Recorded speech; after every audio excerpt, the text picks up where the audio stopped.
அன்பான Mars media நேயர்களே, உங்க அனைவருக்கும் என் அன்பான வணக்கம். வர்ற ஏப்ரல் மாசம் 2ஆம் தேதி நம்ம செவ்வாய் பகவான் ஒரு முக்கியமான மாற்றத்தை அடைய போறாரு.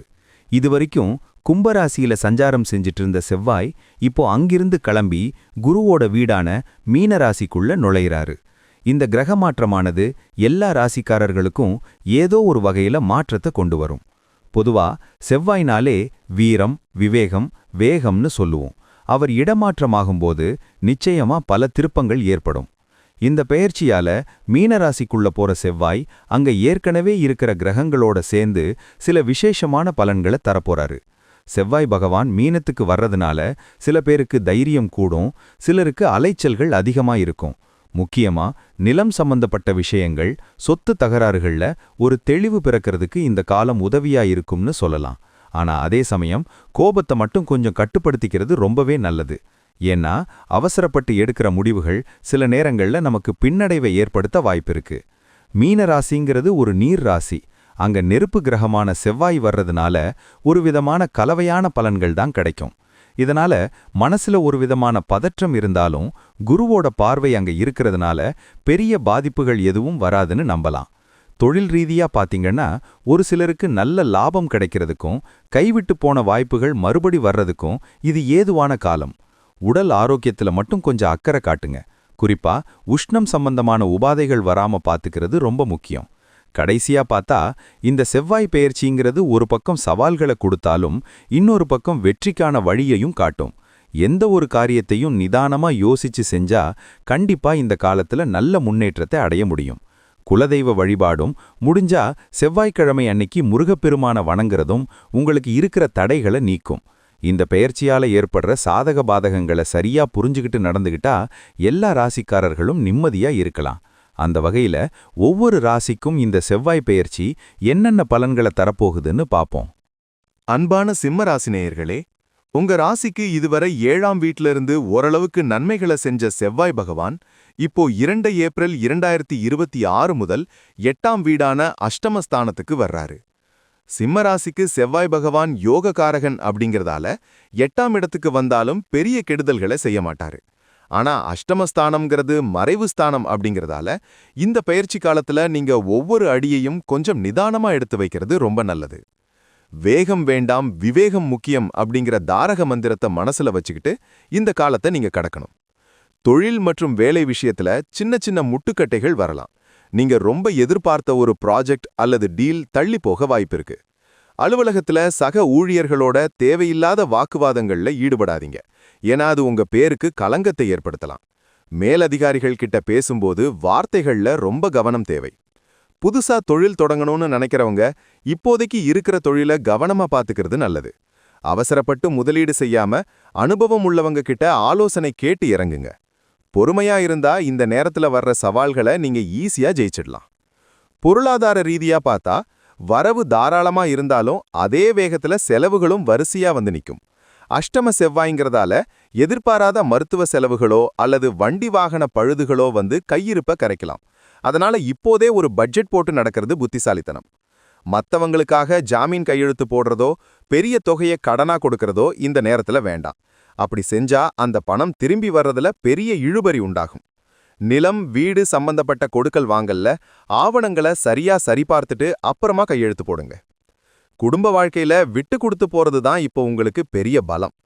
கணவன் மனைவிக்குள்ள சின்ன விஷயத்துக்கு கூட பெரிய சண்டை வர வாய்ப்பு இருக்கு. அதனால ஒருத்தர் கோபமா இருக்கும்போது இன்னொருத்தர் அமைதியா இருக்கிறது நல்லது. பிள்ளைகளோட போக்குல கொஞ்சம் கவனம் செலுத்துங்க. அவங்களுக்கு உங்களுடைய ஆதரவும் அன்பும் இப்ப ரொம்ப தேவைப்படும். உறவினர்கள் வழியில சின்ன சின்ன மனஸ்தாபங்கள் வரலாம். அதை பெருசு பண்ணாம தள்ளி நிக்கிறது நல்லது. பூர்வீக சொத்து விஷயங்கள்ல இப்போதைக்கு எந்த முடிவும் எடுக்காம தள்ளி போடுங்க. பொறுமை கடலினும் பெரியதுன்னு நினைச்சு செயல்படுங்க. ஆரோக்கியத்துல கூடுதல் கவனம் செலுத்த வேண்டிய நேரம் இது. செவ்வாய் 8ஆம் இடத்துல இருக்கிறதால உஷ்ணம் சம்பந்தப்பட்ட நோய்கள், இரத்த அழுத்தம் அல்லது சின்ன சின்ன காயங்கள் ஏற்பட வாய்ப்பிருக்கு. வண்டி வாகனங்கள்ல போகும்போது ரொம்ப நிதானமா போங்க. குறிப்பா இரவு நேர பயணங்களை தவிர்ப்பது நல்லது. சரியான நேரத்துக்கு சாப்பிட்டு தேவையான அளவு ஓய்வு எடுத்துக்கோங்க.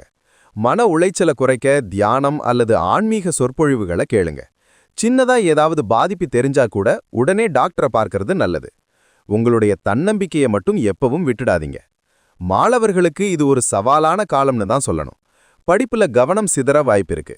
அதனால செல்போன் அல்லது மத்த பொழுதுபோக்கு விஷயங்களை குறைச்சுக்கோங்க. கடினமான பாடங்களை திரும்ப திரும்ப படிச்சு எழுதி பாருங்க. போட்டித் தேர்வுகள் எழுதுறவங்க ரொம்ப உழைக்க வேண்டியிருக்கும். அப்பதான் நீங்க நினைக்கிற ரிசல்ட் கிடைக்கும். ஆசிரியர்களோட வழிகாட்டுதல் உங்களுக்கு ஒரு பெரிய பிளஸ் பாயிண்டா இருக்கும். விளையாட்டுத் துறையில இருக்கிற மாணவர்கள் பயிற்சிகளை செய்யும்போது கவனமாயிருங்க. விடாமுயற்சி இருந்தா இந்த தடைகளையும் தாண்டி நீங்க வெற்றி பெற முடியும். நட்சத்திர பலன்களை பார்த்தா மகம் நட்சத்திரத்துல பிறந்தவங்களுக்கு இந்த பெயர்ச்சி சில அலைச்சல்களை கொடுக்கும். ஆனா நண்பர்கள் மூலமா சில உதவிகள் கிடைக்கும். பூரம் நட்சத்திரத்துல பிறந்தவங்களுக்கு ஆடம்பர செலவுகள் அதிகமாகும். அதை கட்டுப்படுத்திக்கோங்க. உத்திரம் நட்சத்திரத்துல பிறந்தவங்களுக்கு கோபம் அதிகமா வரும். அமைதியா இருக்கிறது தான் உங்களுக்கு நல்லது. 3 நட்சத்திரக்காரர்களுக்கும் இந்த செவ்வாய் பெயர்ச்சி ஒரு பாடத்தை கத்துக் கொடுக்கும். அந்த பாடத்தை வச்சு நீங்க எதிர்காலத்தை நல்லபடியா அமைச்சிக்கலாம். தைரியமா இருங்க. சிம்ம ராசிக்காரங்க எப்பவும் எதற்கும் அஞ்ச மாட்டீங்க. பரிகாரம்னு பார்த்தா செவ்வாய்க்கிழமை தோறும் ஆஞ்சநேயர் கோவிலுக்கு போய் வழிபாடு பண்றது ரொம்ப விசேஷம். அவருக்கு வெண்ணெய் காப்பு சாத்தி அல்லது வடை மாலை சாத்தி வேண்டிக்கிட்டா உங்க கஷ்டங்கள் எல்லாம் தீரும். அதே மாதிரி நவக்கிரகத்துல இருக்கிற செவ்வாய் பகவானுக்கு செவ்வரளி பூவால அர்ச்சனை செஞ்சுட்டு வாங்க. வீட்ல கந்தசஷ்டி கவசம் தினமும் பாராயணம் பண்றது உங்க மன தைரியத்தை அதிகரிக்கும். ஏழை எளியவங்களுக்கு சிகப்பு நிற துணி அல்லது உணவுப் பொருட்களை தானமா கொடுங்க. உங்களுடைய குலதெய்வ கோவிலுக்கு ஒரு முறை போயிட்டு வர்றது உங்களுக்கு ஒரு பாதுகாப்பு கவசமா இருக்கும். 8ஆம் இடத்து செவ்வாய் சில மறைமுக எதிர்ப்புகளை உருவாக்கலாம். அதனால உங்களுடைய ரகசியங்களை யார்கிட்டையும் பகிர்ந்துக்காதீங்க. புதுசா பழகுறவங்க கிட்ட ஒரு இடைவெளி விட்டு பழகுங்க. இந்த நேரத்துல நீங்க செய்யற ஆன்மீக காரியங்கள் உங்களுக்கு ஒரு பெரிய மன அமைதியை தரும். முடிஞ்ச வரைக்கும் அசைவ உணவுகளை தவிர்த்துட்டு சைவ உணவுக்கு மாறுறது உங்க ஆரோக்கியத்துக்கு நல்லது. உங்களுடைய திறமை மேல உங்களுக்கு நம்பிக்கை இருக்கட்டும். காலம் எப்பவும் நமக்கே சாதகமா இருக்காது. ஆனா நாம போடுற உழைப்பு எப்பவும் வீண் போகாது.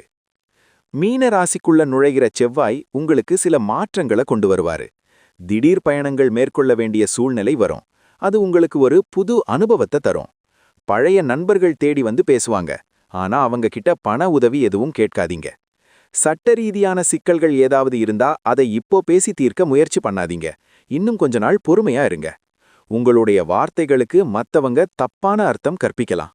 அதனால மௌனமா இருக்கிறது ரொம்ப நல்லது. எதையும் ஒரு முறைக்கு 2 முறை யோசிச்சு செய்யுங்க. இந்த பெயர்ச்சி காலத்துல உங்களுடைய ஈகோவை மட்டும் கொஞ்சம் மூட்டை கட்டி வச்சிடுங்க. மத்தவங்க சொல்றதுல இருக்கிற நியாயத்தை ஏத்துக்க பழகுங்க. அலுவலகத்துல உங்களுக்கு கீழ் வேலை செய்யறவங்க கிட்ட அன்பா நடந்துக்கோங்க. அப்பதான் உங்க வேலை சுலபமாகும். தேவையில்லாத வம்புகளுக்கு நீங்களா போகாதீங்க. அதே மாதிரி உங்ககிட்ட வர்ற வம்புகளையும் கண்டுக்காம விட்டுடுங்க. செவ்வாய் பகவான் உங்களுக்கு ஒரு போராட்ட குணத்தை கொடுப்பாரு. அதை உங்களுடைய வளர்ச்சிக்கு பயன்படுத்துங்க. விடாமுயற்சி விஸ்வரூப வெற்றிங்கிறத மட்டும் எப்பவும் மறக்காதீங்க. மொத்தத்துல சிம்ம ராசி நேயர்களுக்கு இந்த செவ்வாய் பெயர்ச்சி கொஞ்சம் சோதனைகளை கொடுத்தாலும் முடிவுல உங்களுக்கு ஒரு முதிர்ச்சியை தரும். பொறுமையா இருந்தா புண்ணியம் கிடைக்கும்னு சொல்லுவாங்க. அது உங்களுக்கு இப்போ ரொம்ப பொருந்தும். முருகப்பெருமானோட அருளும் ஆஞ்சநேயரோட ஆசியும் உங்களுக்கு எப்பவும் துணையாயிருக்கும். வரப்போற ஏப்ரல் மாசத்துல இருந்து நீங்க ரொம்ப கவனமா செயல்படணும். வாழ்த்துக்கள் நேயர்களே. உங்களுடைய மன உறுதி உங்களை எப்பவும் காப்பாத்தும். இதேபோன்று மீண்டும் ஒரு பதிவில் சந்திப்போம். நன்றி, வணக்கம்.